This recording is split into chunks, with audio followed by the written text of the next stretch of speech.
think we're set to begin now, so I will hand the floor to Mr. Azai Guliev, who is a Vice President of the OSCE Parliamentary Assembly and a Member of Parliament from Azerbaijan. Thank you, Ned. Dear colleagues, ladies and gentlemen, it is our pleasure and honor to welcome all of you. First of all, I'd like to thank to all the representatives of mass media for showing interest. And as Nat introduced me, my name is Azai Guliev. I am a member of Azerbaijan Parliament and Vice President of the OECPA and the Special Coordinator of the OEC Observation Mission, as well as the OEC Short-Term Observation Mission Leader. As Special Coordinator, as it already mentioned here, I led almost 400 short-term observers who deployed around the country, including strong delegation from the OEC Audit Office and the OECE Parliamentary Assembly and the Parliamentary Assembly of the Council of Europe and European Parliament. Together, we have agreed on the following statement of preliminary findings and conclusions on the presidential election which took place yesterday here in Kyrgyzstan. The 15th October presidential election in the Kyrgyz Republic contributed to the strengthening of democratic institutions by providing for an orderly transfer of power from one elected president to another. The election was competitive as voters had a wide choice and candidates could in general campaign freely, although cases of misuse of public resources, pressure on voters, and vote buying remain a concern. The technical aspects of the election were well administered, but the adjudication of election disputes by the Central Commission for Elections and Referenda was at times biased. While televised debates contributed to greater pluralism, self-censorship and limited editorial coverage of the campaign signaled deficiencies in media freedom. Voting was orderly and well organized in large majority of polling stations observed. Despite problems with ballot secrecy, numerous and significant procedural problems were noted during the vote count and the initial stages of tabulation. The legal framework, which underwent numerous amendments in 2017, in general adequately regulates many technical aspects of electoral process. However, some aspects of legal provisions, including campaigning and campaign financing, citizen observation, and complaints, are not comprehensive and lack clarity. The election was technically well organized by the election administration bodies, but there was concern over the neutrality of the CEC.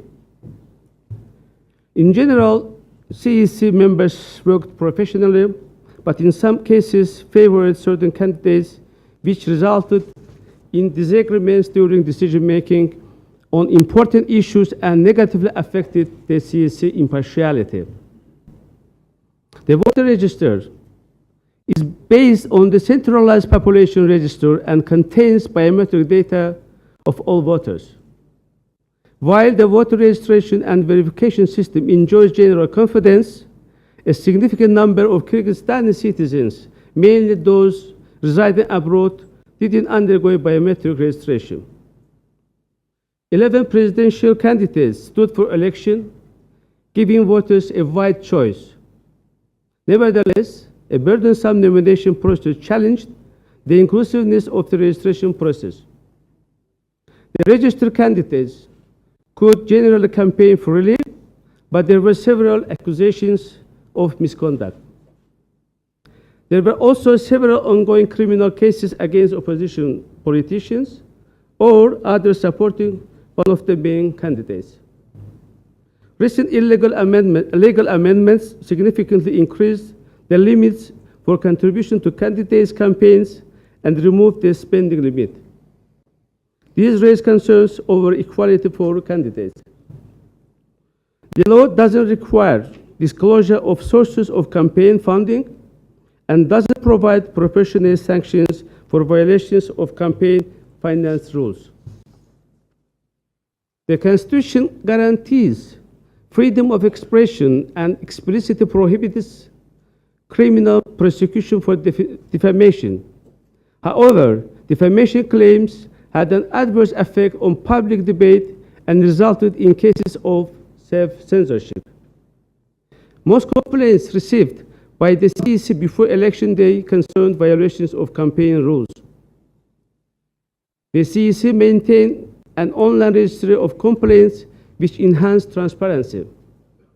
But while the CEC considered most complaints, it didn't always use sanctions available or provide effective remedies. National minorities were involved in the election campaign, and although candidates competed for the minority vote, contested platforms didn't specifically address the situation of national minorities or their integration into society. While we didn't observe an anti-minority rhetoric during the campaign, inter-ethnic issues were at times utilized for political ends. Civil society played an important role in civic and voter education and also undertook comprehensive election observation. This contributed to increasing the transparency of election process at all. Election day was peaceful and transparent, and voter turnout, as announced by the CEC, was 56%. There were some challenges, but in general, election day proceeded calmly and without any major incident. I hope Ambassador Kyrgyzstan will provide us more details. Taking this opportunity, I thank our partners from the OECPA, Parliamentary Assembly of the Council of Europe, and European Parliament, and of course, ODIHR, for working fruitfully and expressing our opinion in the one's voice. To conclude my remarks, on behalf of the International Election Observation Mission, I would like to thank the Kyrgyz authorities for inviting us to monitor this presidential election. I also congratulate the people of Kyrgyzstan for well-run and competitive election and wish all the best, success, peace, and prosperity. Thank you for your attention.